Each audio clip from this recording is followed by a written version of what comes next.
కార్యక్రమాన్ని ప్రారంభించుకుందామండి. మరి సమయం చాలా అవుతుంది. మరి మనకిచ్చినటువంటి సమయాన్ని బట్టి మరి కూడికను త్వరగా జరిగించుకొని మరి ముగించుకుందాం. మరి ముఖ్యంగా మరి కుటుంబ సభ్యులు మరి ప్రతి ఒక్కరు కూడా మరి ప్రాంగణంలోకి రావాలండి. మరి 8:30 అయింది. త్వరగా మరి సిద్ధపడి, ఎందుకంటే కార్యక్రమం మరి మీదే, మీ కుటుంబానిదే. మరి వారు లేకపోవడం, మరి వారు లేకుండా అంతగా కూడుకులో వాళ్ళు ఉండటం చాలా శ్రేష్టం. మరి రావాలి.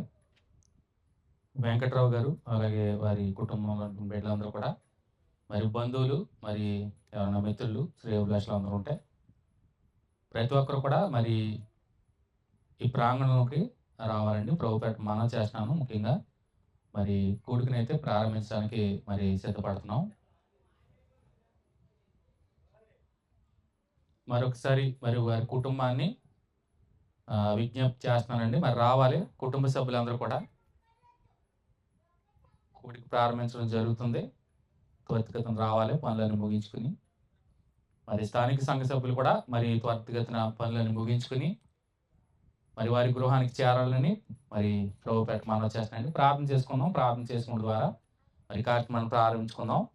సర్వోన్నతుడ, సర్వశక్తిమంతుడ, కృపగల తండ్రి, దయగల దేవ, నీ ఘనమైన, శ్రేష్టమైన, అతి పరిశుద్ధమైన నామానికి స్తుతులు స్తోత్రాలు చెల్లించుకుంటాం మా ప్రభువా. మా తండ్రి, నీ ప్రేమ చేతను, కృప చేతను ఈ లోకంలో ప్రవేశపెట్టబడినటువంటి మీ బిడ్డలందరినీ మీరు జ్ఞాపకం చేసుకుని మరి విడవకుండా, ఎడబాయకుండా తండ్రి, నీ కృపలోను, ప్రేమలోను మమ్మల్ని అందరినీ భద్రపరుచుకుని సురక్షితంగాను, క్షేమంగాను మమ్మల్ని అందరినీ మరి కాచి కాపాడి సంరక్షించుకున్న విధానం బట్టి మరొకసారి వేవేల స్తుతులు స్తోత్రాలు చెల్లించుకుంటూ మరి రాత్రికాల సమయంలో తండ్రి మరి భావన వరలక్ష్మి గారు తండ్రి మరి ప్రభునందు మరి నిద్రించి మరి నేటికి మరి 3 సంవత్సరాల కాలాలు మరి ముగించుకుని మరి 4వ సంవత్సరంలో మరి అడుగు పెట్టిన తరుణంలో తండ్రి మరి కుటుంబ సభ్యులు మరి చక్కటి ఈ కార్యక్రమాన్ని మరి కూడికను మరి వారి జ్ఞాపకార్థం మరి ఏర్పరిచున్నారు బట్టి తండ్రి మరి ఆ కూడికను బట్టి మరి అనేక ఆత్మ సంగతులు మరి ఈ కూడిక ద్వారా మేము ధ్యానించుకొంచుండగా మీ యొక్క ఆత్మ సహాయాన్ని, నడిపింపును మా అందరికీ అనుగ్రహించి నడిపించమని మరి కూడి వచ్చిన ప్రతి ఒక్కరిని పేరు పేరు మరి జ్ఞాపకం చేసుకోండి మా ప్రభువా. దీవించండి, ఆశీర్వదించండి మా ప్రభువా. ఈ కూడిక ఆది నుంచి అంతం వరకు మీరే తోడై ఉండి మరి సజావుగా మరి అదిగా మహిమకరంగా మరి జరిగించుకుని మరి తద్వారా సమస్త ఘనత, మహిమ, ప్రభావం మీరు పొందుకోమని తను మరి ఈ కూడికలో భాగంగా ముందుగా కీర్తనలు పాడుచుండగా కీర్తన పాటలో కూడా మీ యొక్క ఆత్మ సహాయాన్ని, నడిపింపును మా అందరికి అనుగ్రహించి నడిపించమని సమస్తాన్ని మీ చేతులుగా అప్పగించుకుంటూ ఈ ప్రార్థన చేసుకోమని యేసుక్రీస్తు ప్రభువును ప్రార్థించి వేడుకున్నాం మా ప్రియ పరలోకపు తండ్రి. ఆమేన్. కూడికలో భాగంగా మరి కీర్తన పాడుకుని దేవదేవుని స్తుతించుకున్నామండి. మరి కీర్తన పాడడానికి రావాలి. స్థానిక సంఘం ఉన్నటువంటి మరి కీర్తన పాడడానికి ఆసక్తి గలవారు రావాలి. ముందుగా 10వ కీర్తన పాడుకుందాం. మరి కీర్తన పాడడానికి అవకాశం మరి స్థానిక సంఘంలో ఉన్నటువంటి యవనస్తులు కానీ మరి పెద్దలు కానీ రావాలి త్వరగా. ఆరాధించడము ఆత్మతో నేర్తాము.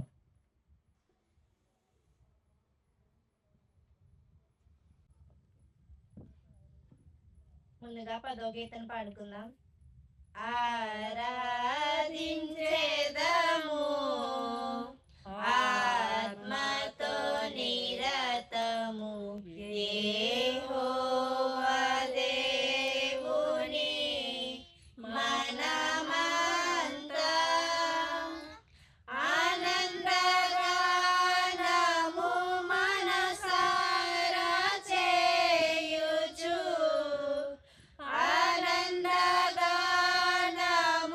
మనసారా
యెహోవా దేవుని మనమంతా సత్య స్వరూపి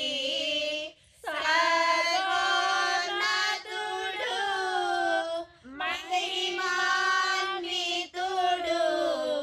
మనకును తండ్రి ప్రభువైన క్రీస్తుకు తండ్రి అయిన దేవుడు ప్రభువైన క్రీస్తుకు తండ్రి అయిన దేవుడు పరమందు ఆసీనుడు పూజాత్ముడు పరమందు ఆసీనుడు పూజాత్ముడు ఆరాధించెదము ఆత్మతో నిరతము యెహోవా దేవుని మనమంతా సమస్తమునకు జీవాధారుడై శ్రేష్ఠ ఈవులనిడు జ్యోతిర్మయుడై సమస్తమునకు జీవాధారుడై శ్రేష్ఠ ఈవులనిడు జ్యోతిర్మయుడై భూయందు కృప చూపు కరుణా సంపన్నుడు యుగములకు కర్తయే శ్రీమంతుడు యుగములకు కర్తయే శ్రీమంతుడు ఆరాధించెదము ఆత్మతో నిరతము యెహోవా దేవుని మనమంతా రెండోదిగా 13 కీర్తన పాడుకుందాం. యేసు పరిశుద్ధ నామమున ఇప్పుడు అది చెప్తారు.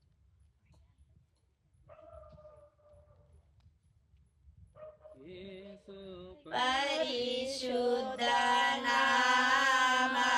నామమునకు ఎప్పుడు అధిక స్తోత్రమే యేసు పరిశుద్ధ నామమునకు ఎప్పుడు అధిక స్తోత్రమే ఇహ పరమున మేలైన నామము శక్తి కలిగినట్టి నామమది పరిశుద్ధులు స్తుతించు నామమది పరిశుద్ధులు స్తుతించు నామమది యేసు పరిశుద్ధ నామమునకు ఎప్పుడు అధిక స్తోత్రమే సైతానున్ పాతాళమును జయించు వీరత్వము గల నామమది జయముందెదము ఈ నామమున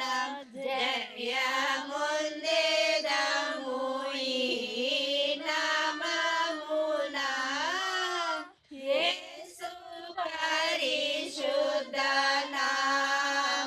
నామమునకు ఎప్పుడు అధిక స్తోత్రమే నశించు పాపుల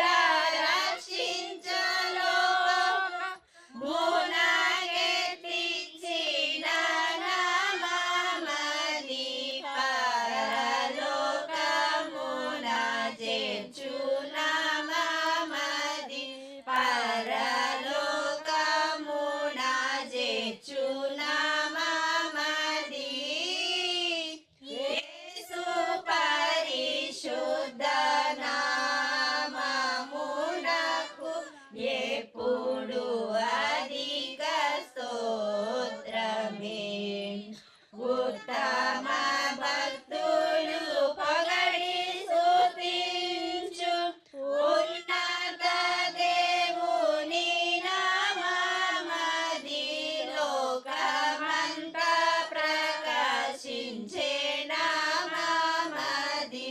లోకమంతా ప్రకాశించే నామమది. యేసు పరిశుద్ధ నామమునకు ఎప్పుడు అధిక స్తోత్రమే. శోధన గదల కష్ట సమయాన ఓదార్చి నడుపు నామమది. ఆటంకము తొలగించు నామమది. ఆటంకము తొలగించు నామమది. యేసు పరిశుద్ధ నామమునకు ఎప్పుడు అధిక స్తోత్రమే. 48వ కీర్తన ద్వారా దేవుని మహిమపరచుకోవచ్చు. పరలోకము నా దేశము, పరదేశిని నిరామయలోకమే కదా. యాత్రికుడను నేను, యాత్రికుడను. ఎంతో అందమైనది పరలోకము, అసమానమైనది నా దేశము. ఎంతో అందమైనది పరలోకము, అసమానమైనది నా దేశము. ఎల్లప్పుడూ విశ్వాసంతో యాత్రను సాగింతును, ఎల్లప్పుడూ విశ్వాసంతో యాత్రను సాగింతును. పరలోకము నా దేశము, పరదేశిని నిరామయలోకమే కదా. యాత్రికుడను నేను, యాత్రికుడను. దూతల పాడుచుందురు పరమందున, దివారాత్రములందు పాడుచుందురు. దూతల పాడుచుందురు పరమందున, దివారాత్రములందు పాడుచుందురు. పవనుని చూచి నేను హర్షింతును నిత్యము, పవనుని చూచి నేను హర్షింతును నిత్యము. పరలోకము నా దేశము, పరదేశిని నిరామయలోకమే కదా. యాత్రికుడను నేను, యాత్రికుడను. రక్షకుని చెంతకు ఎప్పుడెగెదా, వీక్షించేదానెప్పుడు నాదు ప్రియుని. రక్షకుని చెంతకు ఎప్పుడెగెదా, వీక్షించేదానెప్పుడు నాదు ప్రియుని. కాంక్షించేదానమదిలో ఆయన చెంతనుండ, కాంక్షించేదానమదిలో ఆయన చెంతనుండ. పరలోకము నా దేశము, పరదేశిని నిరామయలోకమే కదా. యాత్రికుడను నేను, యాత్రికుడను. అందరికీ ఎప్పుడు నేను వెళ్ళేదా, ఆడుపడుచున్నది గమ్యస్థానము. అందరికీ ఎప్పుడు నేను వెళ్ళేదా, ఆడుపడుచున్నది గమ్యస్థానము. అచ్చటనే చూచెదను పరిశుద్ధులెల్ల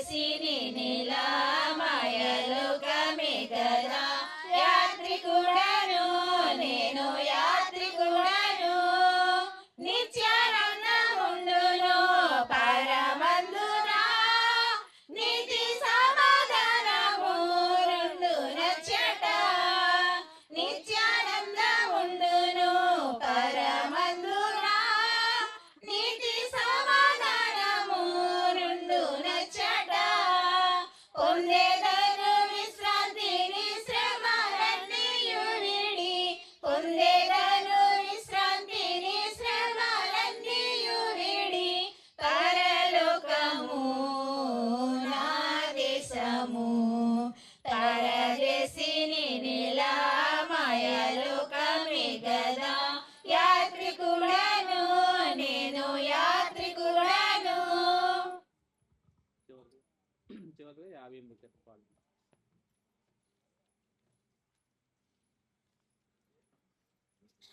పరలోక సంబంధిని పాప విముక్తండి. పరలోక సంబంధిని పాప విముక్తుండని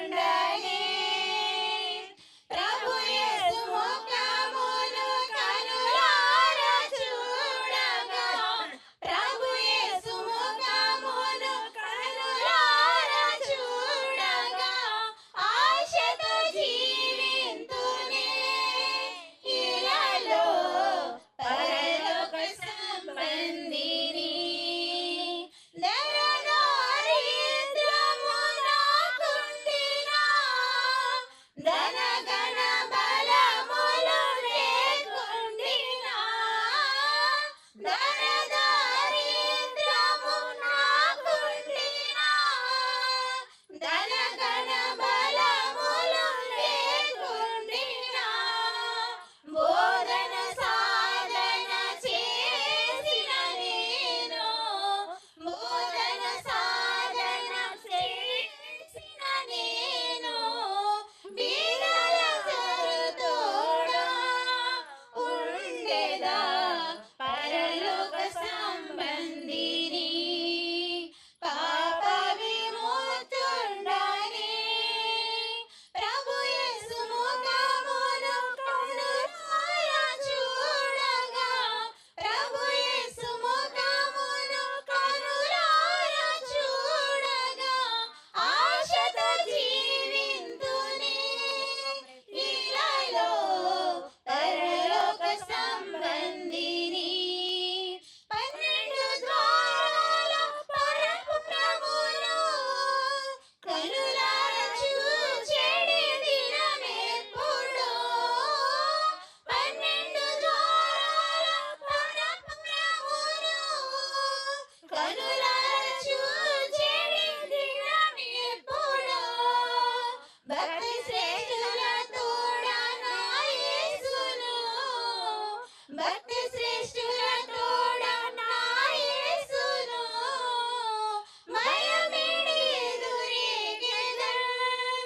ఇలాలో పరలోక సంబంధిని పాప విముక్తుండని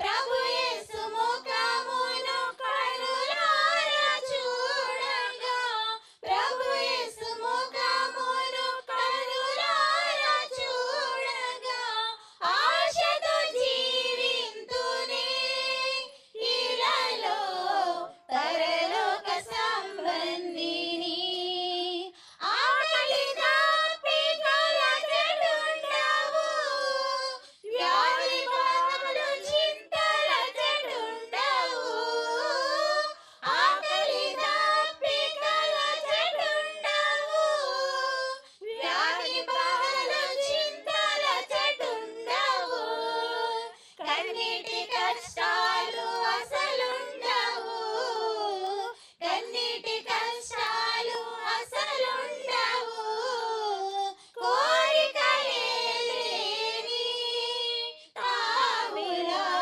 పరలోక సంబంధిని పాప విముక్తుండని ప్రభు యేసు ముఖమును కనులారా చూడగా ప్రభు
జ్ఞాపకం చేసుకునుట ఆశీర్వాదకరమును.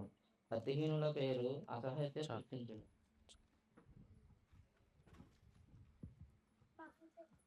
లేఖన భాగాన్ని చదివి వినిపించిన సహోదరుడు మరి రావుబాబుకి ప్రభుపేట ప్రత్యేక వందనాలు తెలియజేసుకుంటూ మరి లేఖన భాగాన్ని వివరించుకునే ముందు చిన్న ప్రార్థన చేసుకుని మరి ఈ లేఖన భాగాన్ని వివరించుకునే ప్రయత్నం చేద్దామండి. ప్రార్థన చేసుకుందాం. పరిశుద్ధుడా పరమ తండ్రి, నీ ఘనమైన శ్రేష్టమైన అతి పరిశుద్ధమైన నామానికి స్తుతులు స్తోత్రాలు చెల్లించుకుంటూ తను మరి వరలక్ష్మి మరి జ్ఞాపకార్థం తండ్రి మరి చక్కటి కోరికని ఏర్పరిచిన కుటుంబానికి మరొకసారి ప్రత్యేక వందనాలు తెలియజేసుకుంటూ మా ప్రభువా మరి మీ చిత్తంలో మీ సంకల్పంలో ఇటు కూడికని మరి ఏర్పరచుకోవడానికి వారి కుటుంబానికి ఇచ్చినటువంటి కృపను బట్టి మరొకసారి మీకు స్తుతులు స్తోత్రాలు చెల్లించుకుంటూ మరి చదవబడిన లేఖన భాగాన్ని వివరించుండగా మరి వాక్యం ద్వారా మీరు మాతో మాట్లాడి మరి శ్రేష్టమైన సంగతులు తండ్రి మరి ఆత్మ సంబంధించిన మీ యొక్క జ్ఞానాన్ని మరి బోధించుకుంటుండగా ప్రతి ఒక్కరూ విని విడిచిపెట్టకుండా హృదయంలో భద్రపరుచుకుని తద్వారా ఫలించులాగన మీ యొక్క కృపను ప్రేమను ప్రతి ఒక్కరికి అనుగ్రహించి నడిపించుకొని మరి ఆదించేంత వరకు ముగింపు వరకు మీరే తోడుని నడిపించుకొని తద్వారా సమస్త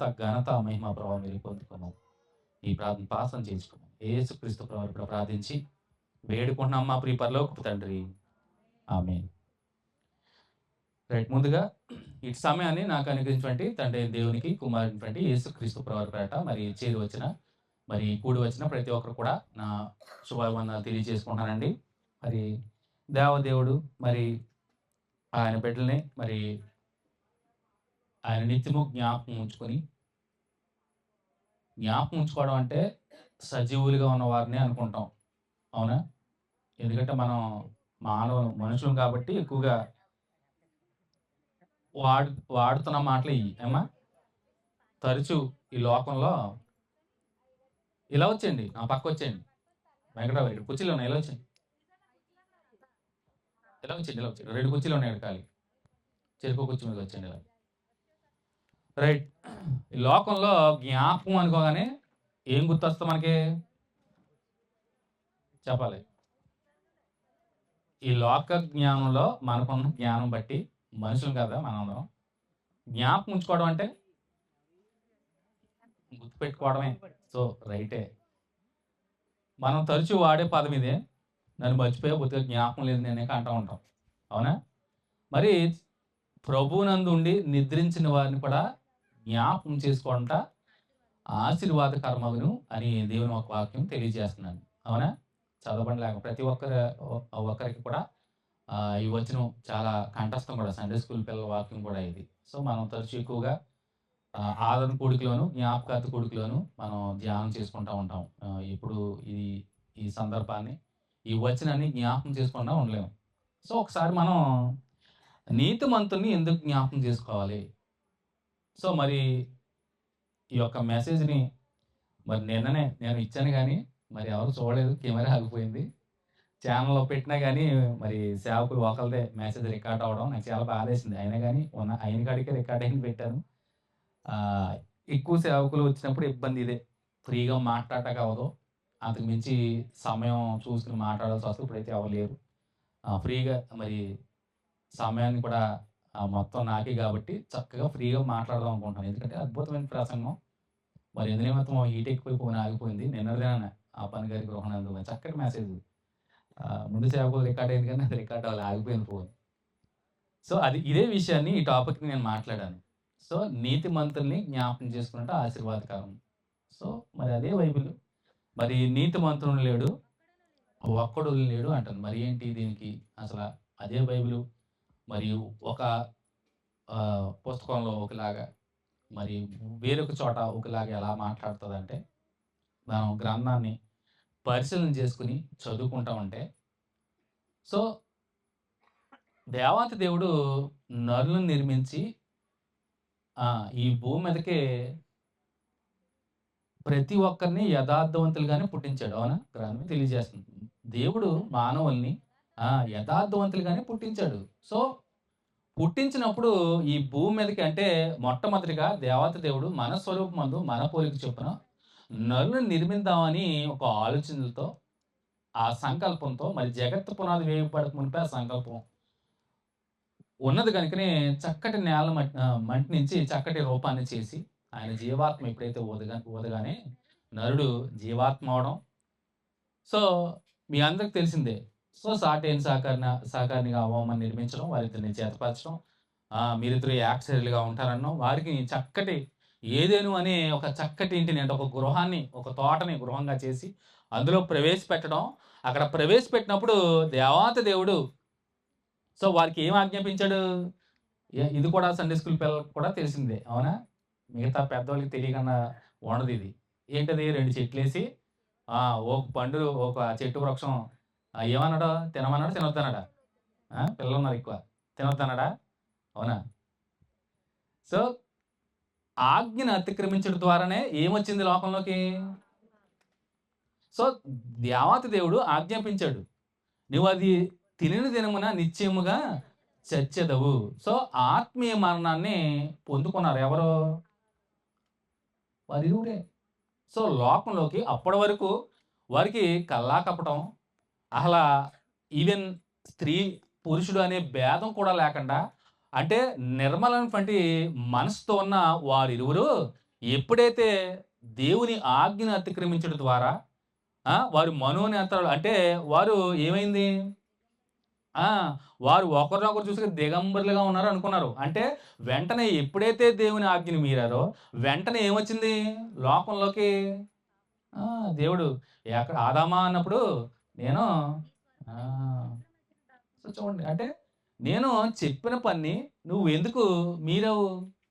సో ఆజ్ఞ అతిక్రమించుటే పాపం. సో అప్పటి నుంచి ఈవెన్ ఇప్పటి వరకు, అంటే ఎప్పుడో ఆదాము గారు చేసినటువంటి పాపం ఇప్పటి వరకు స్టిల్ ఈ రోజు వరకు, ఇదో ఈ క్షణం వరకు ఈ లోకంలో ఏళ్తుందంటే దానికి కారణం ఏంటి?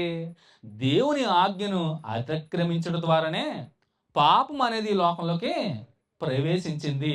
పాపం మన మీద అందరి మీద కూడా ఏలుబడి చేస్తుంది. అవునా? సో పాపం ఎలా ప్రవేశించిందంటే మొట్టమొదట ఆదాము హవ్వలు గారు చేసినటువంటి ఆజ్ఞను అతిక్రమించడం ద్వారానే ఆ పాపం వలన వచ్చే జీతం ఏంటి?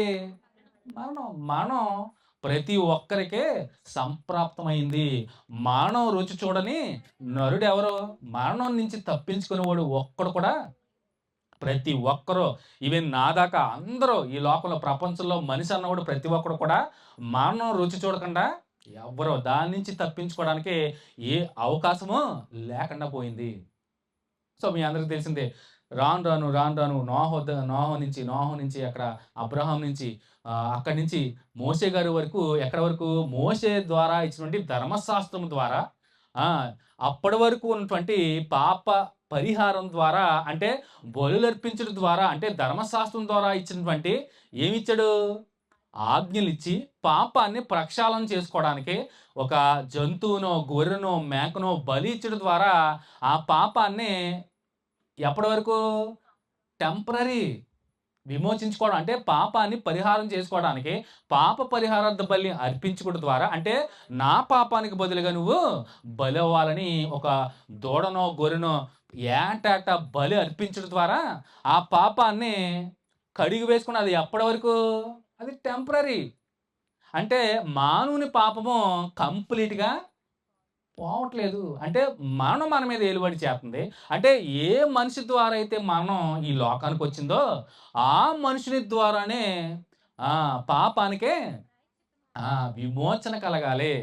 దేవుడు గొప్ప సంకల్పంతో ప్రభుని యేసుక్రీస్తు వారిని, ఆయన అద్వితీయ కుమారుని ఆ పాపాన్ని పరిహరించుట ద్వారానే మనకి ఏమొచ్చింది? విమోచన కలిగింది. అందుకనే అపోస్తలుడైన పౌలు గారు ఆత్మ సంబంధించినట్టుగా ఎత్తబడి, అంటే మొట్టమొదటిగా ఆదాము గారు నేల మంటి నుంచి తీశారు. అవునా? నేల మంటి నుంచి తీసిన ఆదాము గారు ముఖ్యంగా ప్రకృతి సంబంధించిన మనుషుడు. అవునా? ప్రకృతి సంబంధించిన మనుషుడు అంటే నేల నుంచి తీశారు కాబట్టి ప్రకృతి సంబంధించిన మనుషుడు. అంటే ఆ ప్రకృతి సంబంధించినటువంటి మనుషుడు ఆదాము గారు అయితే, మరి ప్రభువైన యేసుక్రీస్తు వారు ఏ సంబంధి? ఆయన పరలోక సంబంధే. ఆయన ఎలా ప్రవేశించాడు? చూడండి, ఈ భేదాన్ని, ఈ డిఫరెన్స్ని చాలా చక్కగా చెప్పాను మనం నిన్న కూడికలో. సో మొట్టమొదటి భూమి మీదకి వచ్చిన మానవుడు ఆదాము గారు అయితే, ఆయన ఎలా వచ్చారు? నేల మంటి ద్వారా దేవాతి దేవుడు సృష్టించినటువంటి ప్రకృతి సంబంధించిన మనుషుడు. మరి ప్రభువైన యేసుక్రీస్తు వారు ఎలా వచ్చారు ఈ లోకానికి? మరి ఏ మానవుని ద్వారా అయితే పాపం ఈ లోకంలోకి ప్రవేశపెట్టబడి, ఆ పాపం ద్వారా వచ్చే జీతము ఎప్పుడైతే మానవులకి మరణం ఆ! ఏలుబడి చేస్తుందో, సో అదే మానవ రూపంలో ప్రభువైన యేసుక్రీస్తు వారు విమోచకుడిగా ఆయన ఎలా ప్రవేశించాడు? మొట్టమొదటి ఆదాము గారేమో ఆ! ఒక్క ముక్కలో చెప్పేస్తాను. మనకి గ్రంథంలో ప్రకృతికి సంబంధించినటువంటి మనుషుడు ఆదాము గారైతే, మరి ఇంకొక రెండో ఆదాము గారు ఉన్నారని చెప్పాను నేను కూడికలో. ఇద్దరు ఆదాములు కనపడతారు. పాస్టర్ గారు ఇద్దరు ఆదాములు ఒకరే కదండీ అంటారేమో. సో, ఆ ఆదాము గారు ఎవరో పౌలు చాలా చక్కగా చెప్తాడు. ఆ డిఫరెన్స్‌ని కొరింథీయులకు రాసినటువంటి మొదటి పత్రికలో 15 అధ్యాయంలో చక్కగా వివరిస్తాడు. సో, మొట్టమొదటి ఆదాము గారు ప్రకృతి సంబంధించిన మనుషుడు. అంటే నేలమంటి నుంచి తీసిన వాడైతే, మరి రెండో ఆదాము గారు కడమటి ఆదాము గారు ఎక్కడి నుంచి వచ్చాడు? పరలోకం నుంచి పరిశుద్ధాత్మ ద్వారా కన్య అయినటువంటి మరియ గర్భం ద్వారా గర్భంలో ప్రవేశపెట్టబడి ఆత్మ సంబంధించినటువంటి మనుషుడిగా ఈ లోకంలో ప్రవేశించాడు. అంటే రెండో ఆదాము గారు ఎవరు? ప్రభువైన యేసుక్రీస్తు వారే. మొట్టమొదటి ఆదాము గారు చేసిన ఆజ్ఞ అతిక్రమించడం ద్వారా వచ్చినటువంటి పాపాన్ని ఈ రెండవ కడపటి ఆదాము గారు దాన్ని తీసివేయడానికి లోకానికి వచ్చారు. సో, మొట్టమొదటి ఆదాము గారేమో పాపం చేశారు. మరి ఆ పాపాన్ని విమోచించడానికి మరి కడపటి ఆదాముగా ప్రభువైన యేసుక్రీస్తు వారు వచ్చారు. చూడండి ఒకసారి కొరింథీయులకు రాసినటువంటి పత్రిక 15వ అధ్యాయము చూడండి. 15వ అధ్యాయంలో మనకి చక్కటి మాటలు 44వ వచనం నుంచి చదువుకున్నట్లయితే చూడండి. ప్రకృతి సంబంధించినటువంటి శరీరముగా విత్తబడి ఆత్మ సంబంధమైన శరీరముగా లేపబడును. ప్రకృతి సంబంధించినటువంటి శరీరం ఉన్నది కనుక ఆత్మ సంబంధమైన శరీరము ఉన్నది. ఇందు విషయమై ఆదాము మొదట మనుషుడు జీవించు ప్రాణి ఆయనని వ్రాయబడి ఉన్నది. సో చూడండి, మొట్టమొదటి జీవించు ప్రాణి ఎవరు? ఆదాము గారే. సో మొట్టమొదటి మానవుడు ఆదాము గారు ఆజ్ఞ అతిక్రమించడం ద్వారా వచ్చినటువంటి పాపాన్ని మరి చూడండి, ఇంకొక ఆయన ఎవరంట? ఇందాక చెప్పాను, మొదటి మనుష్యుడు జీవించు ప్రాణి ఆయనను వ్రాయబడి ఉంది. సో చూడండి, కడపటి ఆదాము జీవింపచేయు ఆత్మ ఆయన. ఎవరి కడపటి ఆదాము? ఆయన జీవింపచేయు ఆత్మ అంటే ఎవరైనా? ప్రభువైన యేసుక్రీస్తు వారే. మొట్టమొదటి ఆదాము గారు ఎలా అయితే లోకంలోకి పాపాన్ని మరణాన్ని ప్రవేశపెట్టాడో, అలాగే అదే మరణాన్ని, అదే పాపాన్ని, అదే శాపాన్ని కడపటి ఆదాముగా వచ్చినటువంటి ప్రభువైన యేసుక్రీస్తు వారు ఎలా వచ్చారు? ఆయన కడపటి ఆదాము జీవింపచేయు ఆత్మ ఆయను. చూడండి, ఆత్మ సంబంధం అనేది మొదట కలిగినది కాదు. సో మొట్టమొదటిగా లోకంలోకి ప్రవేశపెట్టబడింది ఎవరు? ప్రకృతి సంబంధించిన మనుషుడు. అంటే ఆదాము గారు నేలమట్టి నుంచి తీసి రూపించినటువంటి మనుషుడు. ఒక రూపాన్ని చేసుకున్నాడు, ఒక బొమ్మని చేశాడు. అందులో దేవుని యొక్క ఆత్మ ఎప్పుడైతే ప్రవేశపెట్టబడలేదో అది ఎలా ఉంది? కేవలం బొమ్మే. అవునా? అందులో ఎప్పుడైతే దేవుని ఆత్మ ప్రవేశపెట్టబడిందో అప్పుడు దానికి ఏమొచ్చింది? చలనం వచ్చింది. నరుడు జీవాత్మాయుడు. అవునా? అంతకుముందు దేవుని ఆత్మ ప్రవేశించక మునుపు అది కేవలం బొమ్మే. అంటే మరణం అంటే ఏంటంటే మన దేహంలోంచి ఆత్మ వేరైపోవడము, అదే మరణం. మరణం అంటే ఏదో అనుకుంటారు, చనిపోయేట్రా, ఈయన చనిపోయేట్రా అంటారు చూసారా? సో మరణం అంటే ఆత్మ దేహాన్ని విడిచి వెళ్ళిపోవడమే. సో ఎక్కడికి వెళ్తుంది? నీవు నేల నుంచి తీయబడ్డావు కనుక నీవు మన్నే. తిరిగి నువ్వు ఎక్కడికి వెళ్ళిపోతావు? దేవుని దగ్గరికి వెళ్ళిపోద్ది. అంతేగాని ఇంట్లో 3 రోజులు ఉన్నాడండి, 4 రోజులు ఉన్నాడండి అని ఉట్టి మన భ్రమది. ఖచ్చితంగా చాలామంది అనుకుంటూ ఉంటారు, చనిపోయినప్పుడు మా నాన్న ఇంట్లోనే 3 రోజులు ఉన్నాడండి, ఇక్కడెక్కడ తిరుగుతున్నాడంటే. నేను చెప్పాను, చాలా సందర్భాలు చెప్పాను. ఎందుకంటే మీ నాన్నో, మీ అమ్మో, మీ తాతో ఏళ్ల తరబడి ఒకే గృహంలో ఉంటూ నీ కన్నుతో వారిని చూస్తూ వారితో మాట్లాడుతున్నటువంటి అలవాటు ప్రకారము ఒక ట్రాన్స్లో ఉండి వారే ఉన్నారు. ఏం కదిలినా చప్పుడైనా అదిగో మా తాత వచ్చాడు, మా మామ వచ్చాడు, మా అమ్మ వచ్చింది, మా నాన్నమ్మ వచ్చిందని మనం అనుకుంటాం. కానీ అక్కడ ఏమీ ఉండదు. ఎప్పుడైతే శరీరాన్ని ఆత్మ విడిచి వెళ్ళిపోయిందో ఆ శరీరము కేవలము ఆత్మయే జీవింపచేయుచున్నది, శరీరము కేవలము నిష్ప్రయోజనం.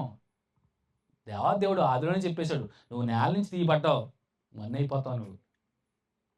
సో మనం అనుకుంటాం, అంటే ఈ లోకంలో ఉన్నటువంటి మనుషుల యొక్క ఆలోచనలు ఏంటంటే ఇలాగే ఎక్కడెక్కడ వరకే ఉంటాయండి. సో ఏమి ఉండరండి, వెళ్ళిపోతారు ఎక్కడికి వెళ్ళి. అంతేగాని ఏటేటా మనం పండగ చేస్తాం, సమాధుల పండుగ. అక్కడ ఏముండరు వాళ్ళు. అయితే మనం ఏదో మనం ఆంధ్ర వెళ్తున్నారని వెళ్తాం కానీ అక్కడ ఏముంటది? ఏముండవు. నేను చాలా సందర్భాల్లో ఈ విషయాన్ని జ్ఞాపకం చేస్తా ఉంటాను. సో, రైట్ అది అది ఎలా ఉన్నా పక్కన పెట్టినా మనం సో చూడండి, ఆత్మ సంబంధమైనది మొదట కలిగినది కాదు గానీ, ప్రకృతి సంబంధమైనది మొదట కలిగినది. తరువాత ఆత్మ సంబంధమైనది మొదట ఆ! చూడండి, మొదటి మనుష్యుడు భూ సంబంధమైన మంటి నుంచి పుట్టినవాడు. రెండవ మనుష్యుడు పరలోకం నుంచి వచ్చినవాడు. అంటే మొట్టమొదటి మనుషుడు ఈ ప్రకృతి సంబంధ మనుషుడు ఎవరో ఆదాము గారు. మరి రెండో మనుషుడు ఇందాక కడపటి ఆదాము అన్నాం చూసారా? ఆయన పరలోకం నుంచి దిగి వచ్చినవాడు. ఎందు నిమిత్తం? ధర్మశాస్త్రం ఏమి పాపాన్నించి కంప్లీట్‌గా హీల్ చేయలేదు. అంటే కంప్లీట్‌గా విమోచన అనేది జరగట్లేదు. సో, ధర్మశాస్త్రం ద్వారా ఎవరు కూడా నీతిమంతులుగా తీర్చబడట్లేదు. సో, ధర్మశాస్త్రము ఎవ్వరిని కూడా నీతిమంతులుగా తీర్చబడట్లేదు గానీ, నీతిమంతుడు విశ్వాస మూలముగా జీవిస్తున్నాడు. ఆ విశ్వాసానికి కర్త మన ప్రభువైన యేసుక్రీస్తు వారు. సో, నీతిమంతుడు విశ్వాస మూలంగానే జీవిస్తాడు గానీ, అంటే ఆ ధర్మశాస్త్రము చేయలేనిది ప్రభువైన యేసుక్రీస్తు వారు పరమును వీడి లోకానికి వచ్చి ఆయన రక్తాన్ని ధారపోసి నిన్ను ఆయన రక్తం ద్వారా విడిపించాడు, విమోచించాడు. ఆయన విమోచన ద్వారానే ఆ! కలిగింది. సో, విశ్వాసం అనేది ఏర్పడింది. బలమైనటువంటి విశ్వాసం. అంటే విశ్వాసులుగా ఉన్నామంటే ఆయన మరణ త్యాగమేనండి ఈరోజు. మనం ఇలాగ మాట్లాడుకున్నామంటే క్రీస్తు మృతి చెంది తిరిగి లేకపోతే అంటే లేచుండకపోతే మన విశ్వాసం వ్యర్థం. నిరీక్షణ వ్యర్థం. ఆయన లేచి ఉండకపోతే మనం అసలు కూడుకులు పెట్టుకోవడం కూడా వ్యర్థం. ఎందుకు? ఉపయోగం లేదు కదా! సో, మన క్రైస్తవులుగా, క్రైస్తవ విశ్వాసులుగా మనం ఏమని విశ్వాసం ఉంచి నమ్ముకుంటున్నామంటే, ప్రభువైన యేసుక్రీస్తు వారు మరణించి, సమాధి చేయబడి, మృత్యుంజయుడై తిరిగి లేచాడు చూసారా? అది క్రైస్తవులు ఉన్నటువంటి గొప్పతనం. సో, ఆయన ఎలా అయితే తిరిగి లేచాడో, ఆయన యందు విశ్వాసం ఉంచిన వారు, సో, ఆయన ఎడల విశ్వాసం ఉంచిన వారు, ఆయన నమ్ముకున్న వారు ఖచ్చితంగా తిరిగి లేస్తారు. అది క్రైస్తవ విశ్వాసం. క్రిస్టియానిటీ అంటే ఏదనుకుంటాం మనం? క్రైస్తవత్వంలో ఉన్నది బలమైనటువంటి అసలు క్రిస్టియానిటీకి బలమే పునరుత్థానం. క్రైస్తవులకి బలం ఏంటంటే పునరుత్థానమే. గర్వంగా చెప్పుకోవచ్చు. మా ప్రభు లేచాడు, ఆయన నమ్ముకొని నేను, ఆయన యందు విశ్వాసం ఉంచని నేను, ఆయన రక్తం ద్వారా కడగబడి నేను కూడా చనిపోయినా కానీ తిరిగి లేస్తాను. వరలక్ష్మి గారు కూడా లేస్తారు. నేను బలంగా నమ్ముతున్నాను ఆయన సహోదరి గారు లేస్తారండి ఖచ్చితంగా. ఎందుకంటే ప్రభు యందు బలమైనటువంటి విశ్వాసం కలిగినటువంటి జీవితం జీవించారు ఆవిడ. సో, మరణపర్యంతం వరకు నమ్మకంగా జీవించారు ఖచ్చితంగా. సో, ఆయన మరణించినా కానీ విశ్వాస మూలంగా మాట్లాడతారు ఆవిడ. అందుకనే విశ్వాస వీరులు చక్కగా ఉంటారు. హెబ్రీయులకు రాసిన పత్రికలో 11 అధ్యాయంలో విశ్వాసమును బట్టి మొదలు పెడతాడు. చక్కటి పట్టిక ఒక లిస్టే ఉంటుంది ఏకంగానే. పౌలు చక్కటి విశ్వాస వీరుల గురించి చెప్తూ విశ్వాసమును బట్టి అబ్రహాము, విశ్వాసమును బట్టి నోహు, విశ్వాసమును బట్టి హానోకు, విశ్వాసమును బట్టి శారా, విశ్వాసమును బట్టి సమూయేలు, దావీదు, ఎంతోమంది విశ్వాస మూలంగానే వారు ఇంకా చనిపోయినా కానీ మాట్లాడుతున్నారు విశ్వాస మూలంగా. అందుకనే విశ్వాస మూలంగానే జీవిస్తాడు. సో, ఆ విశ్వాసానికి కర్త మన ప్రభువైన యేసుక్రీస్తు వారు. సో, ఆయన యందు విశ్వాసం ఉంచిన వారు చనిపోయినా కానీ బ్రతుకుతారు. ఆయన నమ్మని వారు, ఆయన యందు విశ్వాసం ఉంచని వారు ఏమవుతారు? ఎక్కడికి వెళ్తారు? అసలు ఆయనే తెలియదంటే ఎక్కడికి పోతారు? నరకానికి పోతారు. ఖచ్చితంగా నమ్మి బాప్తిజం పొందినవాడు రక్షింపబడును. నమ్మని వానికి మనిషి మొట్టమొదటిగా తల్లి గర్భంలో భూమి మీద పడతాడో, భూమి మీద పడిన వెంటనే చూడండి, బ్రతికి మరణం అయినప్పుడు రెండు స్థితికి వెళ్తుంది ఆత్మ. ఎక్కడికి వెళ్తుంది? నెమ్మది పొందే స్థితికి, రెండోదిగా వేదనకరమైన స్థితి. ఇట్టే చెప్పచ్చు. రెండు మార్గాలు. దేవదేవుడు నిన్ను ప్రేమించి ఆయన సంకల్పంలో నిన్ను ఎన్నుకుని తల్లి గర్భం ద్వారా ఈ భూమి మీద ప్రవేశపెట్టిన తర్వాత నీ జీవితం ఎలా ఉండాలి? నిన్ను ఎవరైతే లోకంలోకి ప్రవేశపెట్టాడో ఆయన నువ్వు ఎరగాలి, ఆయన నువ్వు తెలుసుకోవాలి. అంతేగాని పుట్టామా, బ్రతికేసామా, చనిపోయామా అంటే దానివల్ల ప్రయోజనం ఉండదండి. జంతువులు కూడా పుడుతున్నాయి, అవునా? అవి కూడా మరణిస్తున్నాయి. సో, వాటికి మనకి పెద్ద తేడా ఉండదు. మనం ఎంతో శ్రేష్టమైన వారం. అవునా? దేవుని పిల్లలం. అలాంటి మనము నిన్ను పంపిన వాడిని ఎరగకపోవడం అనేది చాలా విచారం కదా! అవునా? నిన్ను పంపిన వాడిని నువ్వు తెలుసుకోకపోవడం అంటే నువ్వు ఎప్పుడు తెలుసుకోవాలి?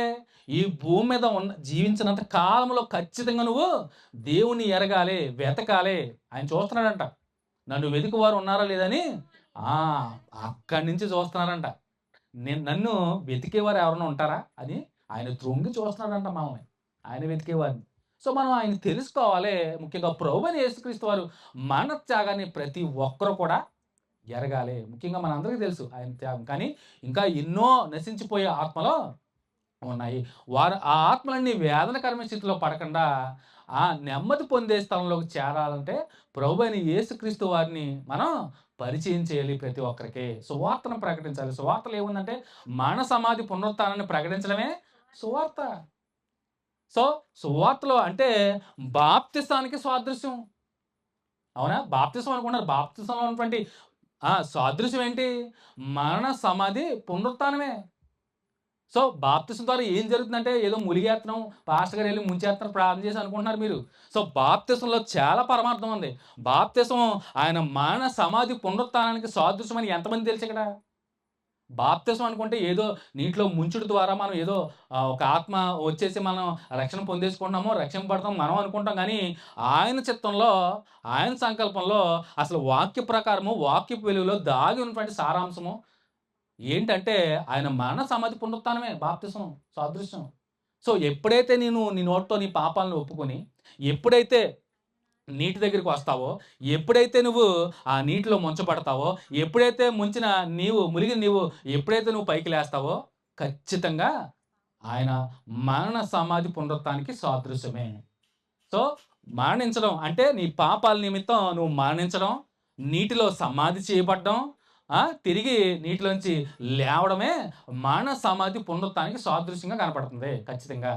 సో, ఎప్పుడైతే నువ్వు నీటిలో ముంచుట ద్వారా నీ పాపాలన్నీ కూడా కడిగి వేయబడి, ఎప్పుడైతే నువ్వు సమాధి చేయబడి, ఎప్పుడైతే నువ్వు నీటిలోంచి పైకి లేస్తావో, అప్పుడే నువ్వు నూతన సృష్టి అవ్వబోతున్నావు. నీ పాపాలన్నీ గతకాలపు జ్ఞాపకాలన్నీ నీటిలో సమాధి చేయబడ్డాయి. నువ్వు తిరిగి లేచుట ద్వారా నూతన సృష్టిగా అయ్యావు. అలాంటి నూతన సృష్టిగా చేసిన దేవాది దేవుడిని ముఖ్యంగా ప్రభువైన యేసుక్రీస్తు వారిని నువ్వు ఖచ్చితంగా ఆయన యందు విశ్వాసం ఉంచాలి.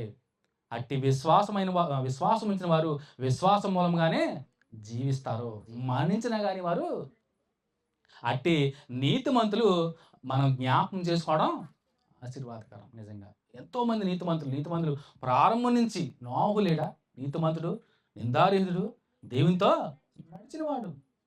అద్భుతమైనటువంటి వారి జీవితాల్ని వారు జీవించి చాలామంది మన గ్రంథంలో అనేక మంది నీతిమంతులు మనకి కనపడతా ఉంటారు. వారు చక్కగా వారు బ్రతికిన బ్రతుకు అంటే నీతిమంతుడు అంటే మనం సాక్ష్యం ఇవ్వకూడదు కానీ దేవుడు సాక్ష్యం ఇవ్వాలండి. మనం ఏదో చర్చికి వెళ్తున్నామో, పాటలు పాడుతున్నామో, ప్రార్థన చేస్తున్నామో, మా భక్తి జీవితం బాగుంది మేము నీతిమంతులు అంటే సరిపోదండి. నువ్వు సజీవ యాగంగా నీ దేహాన్ని నువ్వు సమర్పించుకోవాలి. సరెండర్ అయిపోవాలి ప్రభుకి. నువ్వు ప్రభువుని తెలుసుకున్నావా? విశ్వాసం ఉంచావా? రక్షణ పొందుకున్నావా? బాప్తిసం ద్వారా నువ్వు రక్షింపబడ్డావా? నువ్వు ఎవరికి సరెండర్ అవ్వాలి? క్రీస్తుకే. మరణపర్యంత వరకు నమ్మకంగా, పరిశుద్ధంగా నువ్వు ఆయన హత్తుకుని మరణపర్యంత వరకు నమ్మకంగా జీవిస్తే ఖచ్చితంగా వారి జాబితాలో కూడా నువ్వు కూడా ఉంటావు ఖచ్చితంగా. కానీ మనం ఎలా ఉంటున్నామా? క్రైస్తవ విశ్వాసులుగా బాప్తిసం పొందిన వారు కూడా ఈవెన్ రక్షణ పొందుకున్న వారు కూడా ప్రభు దినాన్ని నిర్లక్ష్యం చేసేస్తున్నారంటే ఆలోచించేది.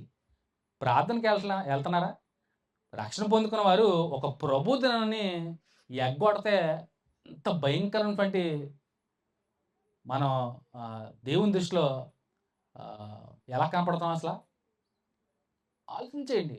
అసలు పునరుత్థాన దినాన్ని మనం పట్టించుకోకుండా ఏదో పని ఉందని, ఏదో ఫంక్షన్ ఉందని, ఏదో కార్యక్రమం ఉందని మనం అది మానేసి నువ్వు వేరే లోకం వైపు వెళ్తున్నావు అంటే అసలు పునరుత్థానంలో ఏం దాగుందో తెలుసుకుంటే నువ్వు అసలు ఆదివారం ఆరాధన ప్రభు దినాన్ని నిర్లక్ష్యం చేయి.